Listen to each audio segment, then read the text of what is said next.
My name is Guerra Romero. I'm a sophomore at the International Leadership of Texas, and today I'm here with my fellow panelists who are. I'm Christina Lemuse. I'm a sophomore at Pascal High School. And my name is Shreyash. I'm a freshman at Summit International Preparatory. And today we're going to be talking about student leadership in some movements specifically, and more importantly, the March for Our Lives, which has been getting more and more public attention. So what exactly is the March for Our Lives? March for Our Lives is the nationwide protest / movement that's been going on due to the Parkland shooting. It was founded by Emma Gonzalez and David Hobbs. And so it was created by Emma Gonzalez and David Hogg. So they did this in response to the Parkland shooting, correct? And so what exactly are they advocating for? They're advocating for gun reform and up to like the extent of like controlling gun laws and then maybe like taking away the Second Amendment, but it's mostly for the gun reform. So I guess like what are some examples of school shootings that have occurred, and I guess the ones that are more impactful? So there's the Parkland shooting that really created the March for Our Lives, and the one that Emma Gonzalez and David Hogg went through, which killed 17 students back in February. And what are some other infamous school shootings? So the most infamous, like one of the first school shootings in the U.S. was like the Columbine the school shooting, and then a few years ago the Sandy Hook one, and most recently yesterday was the Santa Fe shooting here in Texas. And why is it important for these students to be the ones leading, I guess, these movements? I believe it's important for students to lead these movements because on the subject of school shootings, they're the ones that are most impacted. Given the fact that nearly all youth in America attend public school or school system in general, they're the most impacted due to these horrible tragedies. Yeah, I definitely agree, especially because the adults and those state lawmakers, they're viewing it from the outside. Wouldn't you agree? Yeah. So how would a youth-led movement differ from a student-led, an adult-led movement? I think it varies depending on the event that they're protesting or taking part in. But I believe if the cause for the protest is just and there's a reason for it, like a proper reason for it, then student-led and adult-led are both equally as important. And how can us as youth influence these adults, and what exactly can we do? Because right now we're not voting age. We can't vote. All we can do, like, what can we do in the meantime until we get to the age where we can vote?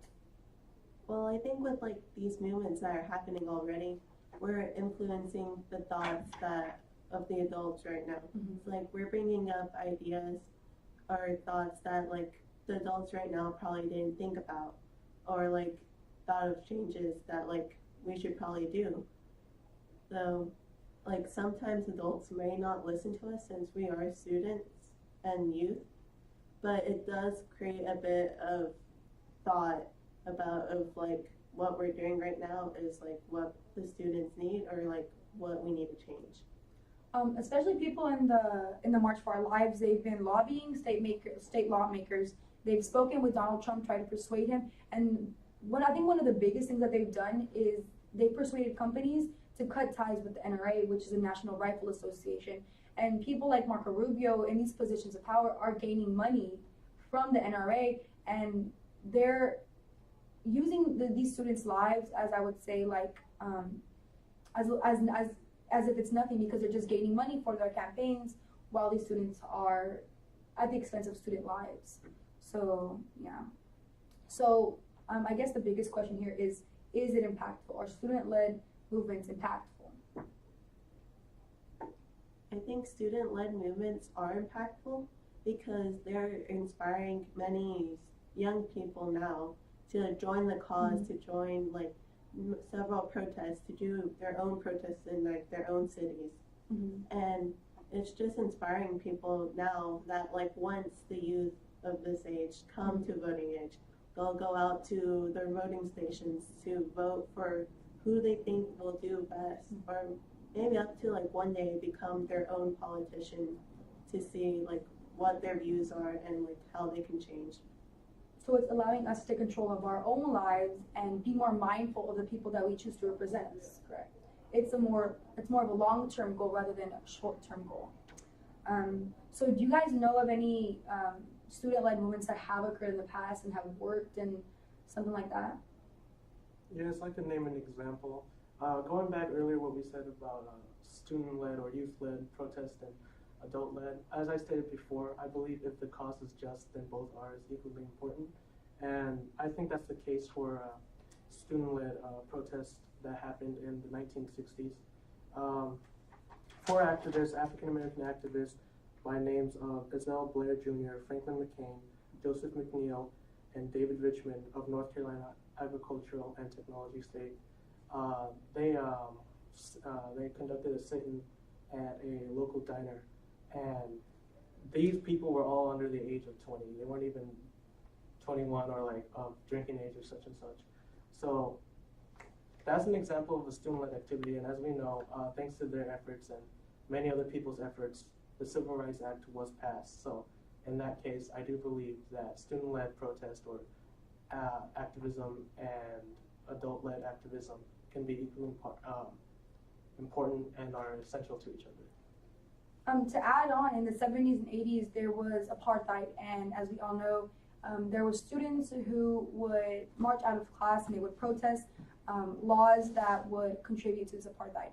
So what they did was they created a culture of awareness and a culture of understanding and I guess mindfulness. So that led to the end of it, and that led to not only in South Africa but in other countries being aware of what's happening, because this is in the 70s and 80s, and they were college students, but I mean that's completely different from March for Our Lives, which is high school students. But I guess it's a chain reaction. Like it went from college students to high school students to everywhere in the education system.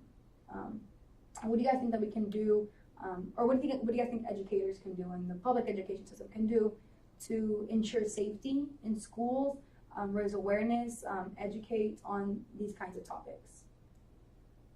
I think schools should be able to teach like students like the safety like measures that they have to take when events like unfortunately a school shooting does happen.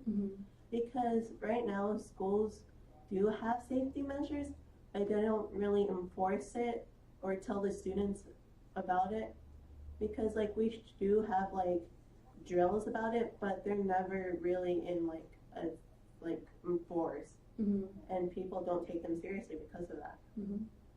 So I think the best way for like the education system to tackle like school shooting and like student-led activism is, number one, educate. I feel like what she was saying was kind of true. Like we do have drills, but like it's not being like pushed into our mind and like stuck there, so that way when this event actually happens, then we would be safe.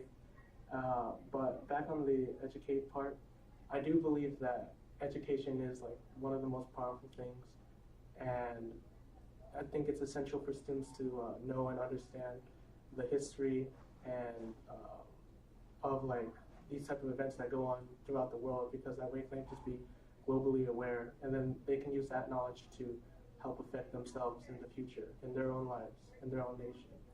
So what education can do, what I believe education can do for students, is to educate them, and also to sponsor or like hold more youth-led activities. They don't necessarily have to be like protests and such. Just like make sure that let the youth know that they do have a voice in their community, probably community service or youth-led clubs, such and such.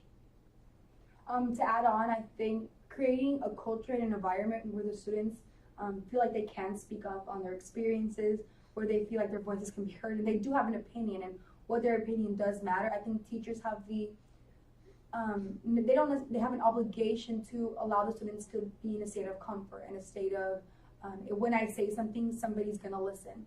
So I think these students who are leading these movements, they want to be heard because they haven't been heard before, but now it's led up to the point where they're going to protest and they're going to march, and they're going to be heard no matter who's going to hear it, no matter who's saying you can't.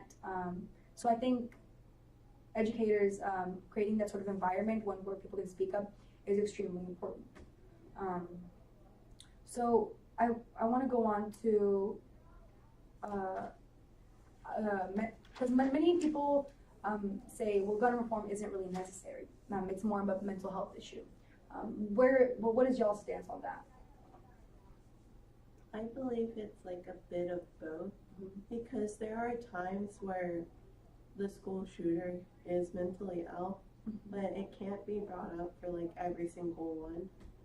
But if like these people are mentally ill, they shouldn't have the access to guns.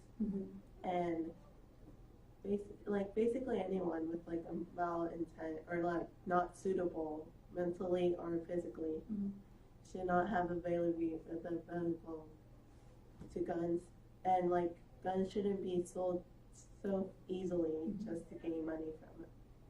So what kind of things can be put in place to control guns, to have stricter regulations? Like what can be done?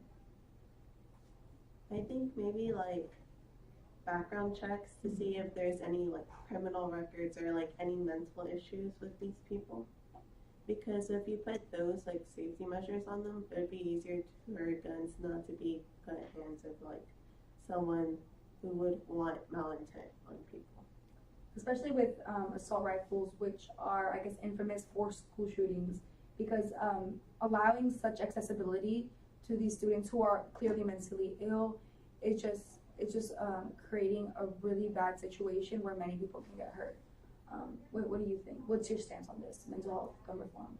Well, on the sense of mental health, yes, I think it's common sense. You don't want someone who's mentally ill to purchase a weapon that can kill a lot of people within a short amount of time.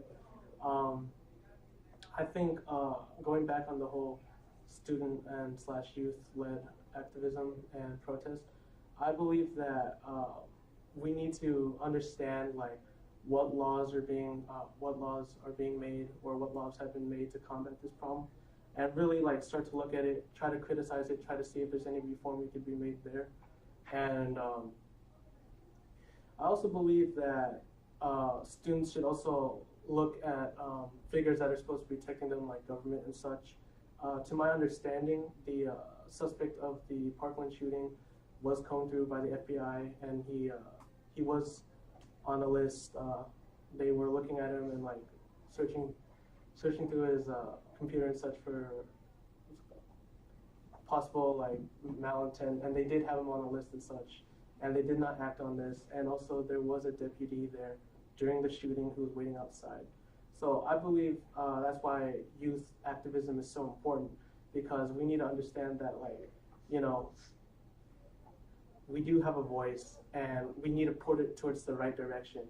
And criticizing our government for not protecting us when the time came to be is something I believe we should address as youth, considering the fact that we are the next generation. And especially because we are the ones affecting the next generation, because clearly we didn't see a lot of youth activism whenever we were younger, but now it's becoming more and more popular. So having that kind of chain reaction, that kind of culture is very empowering and motivating to, one, speak up on what you see as far as mental health, because I know, as you said, the person from the Parkland shooting had a lot of reports called in. People were nervous, like they thought that he was going to do something bad, but again, nobody spoke up on it. So taking these accusations, these reports seriously is something very important. And also just education and awareness is like the biggest thing. Education and awareness, I would say. So from the people that go to these protests, I want to go on to another topic. 78% of these students who go to these movements are white, 8% are black, 5% are Hispanic, and 3% are Asian. So here at NHI, we focus on letting youth, Latino and Hispanic youth have a voice, having them be in a position of power and letting them try to form their ideas through rational thought and, I guess, just educate ourselves. So how do you think 5% is an astonishing number? Only 5% being Hispanic is a lot. So what do you think we can do to raise Hispanic awareness in these movements and these protests? Well, I personally believe that like Hispanic people or students don't really have like much of, they're not really educated in like these movements, or like they believe they shouldn't like express their ideas on them because in fear of something. And well, I feel like you just educate them more and show that like they can create a change, then they'll able to show up more and like maybe join in or start these later protests and movements. Triage, what do you think? I think that if the issue is pressing enough, then people will join, but obviously there's a small number coming from a certain ethnic group. I believe that we should make it more general and say like, hey, look, like this is for everybody, as in the sense that, you know, if schools are very diverse and America is very diverse, it's the melting pot of the world. So if we show that, you know, that these youth-led activities are very diverse and like it's for generally everybody, in this case it is because it's concerning students. So I believe that we should make it known that it's like, you know, generally, hey, this is for everybody. Everyone needs to be concerned about this certain issue and such. And I also think having leaders and representation in our community of our ethnicities and our races is really important. Because I know we have Emma Gonzalez, who is Hispanic, and she's like one of the biggest icons in these movements. But we need more representation, and we need more people speaking up, and so that we can visualize ourselves in those positions and try to take action. What do you believe, Christina? Well, I agree with you because like without these leaders, us as like as an ethnicity won't be able to like stand up and to like represent or make ourselves a leader. Because if we don't have a figure to follow, well, we don't know where to start. Do you guys have anything to add on the March for Our Lives movement? I want to say, like, speak up, be heard, like, join the movement because it's something that's much bigger than you. Triage? Yeah, I'd say like any activism, anything you see wrong, speak up against it. Make a movement for something that you see that's not right. You know, generally just speak up, take action, because you need to understand, like, this is your future right here. You are the future. Yes. And like what Triage said, we are the future and we can create the changes that we believe that the U.S. needs and what we need as a whole society. So educate yourselves, have awareness, you have a voice, you have an opinion, let it be heard. So I guess that's the biggest thing that we can leave